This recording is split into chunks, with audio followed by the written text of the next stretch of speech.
Hello, and welcome to the Joshua Scar Show, aptly named because I can't think of anything better at the moment. This is part one of 3 video clips I'll be sending to you, um, mostly because I don't know if I can send any longer than 5-minute video clips. So, audition take one, or part one, however you'd like to say it. Again, I'm Joshua Scar, auditioning for any role that might be open on Sports Talk Network. Love the network. Been listening to it since Jason Rusk took over on Game Realm, and yeah, it's a great station. I'm looking to get my way into radio. Hope you guys like me. Hope I can do some good stuff with the station if and when I get taken in. Um, I'm a big sports nut. I love talking sports. If I could do it for a living, I would. Hopefully, this will be my way to get my foot in the door. Excuse me. Have a few topics I'd like to talk about today. I know football season's already over, not almost over. Yeah, so not much to talk about there. The strike's going on. I don't think that's going to last very long, as much as the players' union and the owners would like you to think it is. They're losing way too much money for that to happen. I believe it's mostly on the owners getting a deal done. The players want to play. The owners want the season to happen. It's all about how much the owners can weasel off of that top $9 billion that they get annually in revenue. So it's all based on what they can get for that. How much they want to take off the top of that is what the argument is. They don't really care about the revenue sharing after that top $2 billion, from what I'm hearing and understanding. It's gonna happen. There's gonna be a preseason. There's gonna be training camp. The draft, it's still gonna happen. All that good stuff is gonna happen.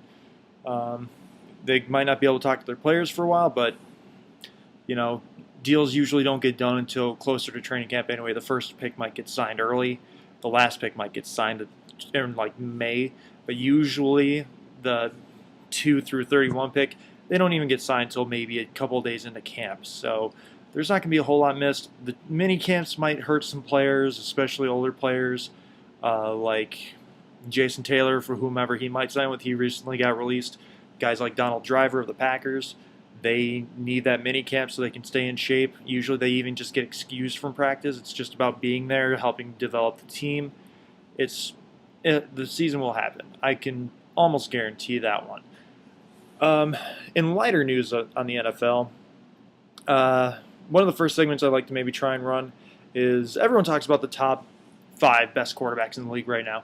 Obviously, you got Manning, Brady, interchangeable 1 and 2. You want to say, oh, who's got the better skill set? That's Peyton Manning. You want to go, oh, well, Tom Brady's got more rings. That's how you manage greatness. Then you go Tom Brady, number 1, Peyton Manning, number 2. Or even Ben Roethlisberger if you're the championship kind of guy. But I'm a numbers and championship kind of guy. Brett Favre, in my opinion, probably a top 7 quarterback of all time. Not in the top 5. I don't think he was consistent enough, although he did perform much better. Excuse me. Better with less talent than some of the other guys at the top of the NFL's list.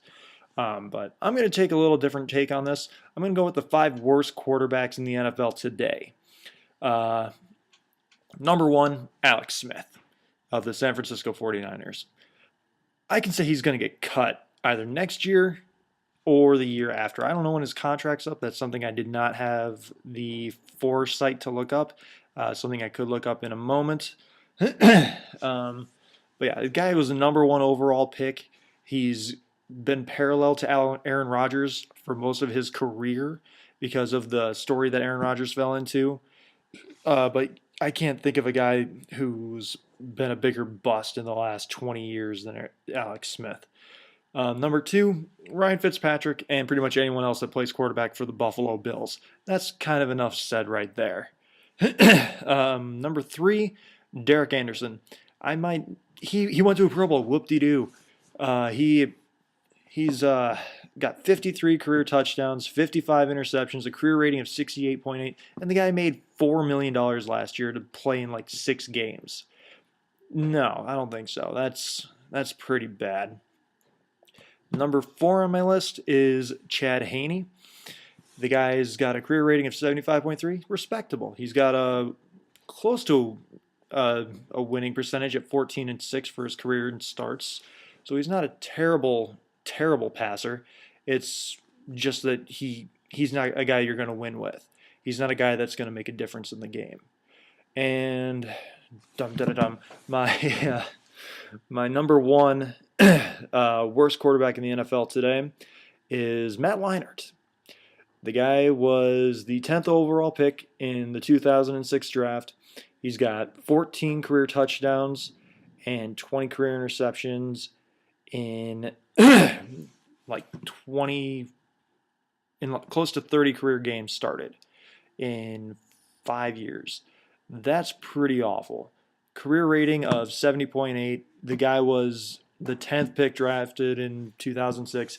He was signed all this money. He was more interested in being a superstar in Hollywood than he was an NFL player. He's going to stick around in the league as long as he could or can until he gets booted off the Houston Texans, I believe. The Arizona Cardinals didn't even want to deal with him anymore. That tells you how big of a bust and how bad of a character this guy has. I'm actually over on my minutes for this, so maybe I'll edit it down. I hope I can leave it in one take so you guys can see how I handle stumbles and fumbles of the mouth. Take 2 coming up.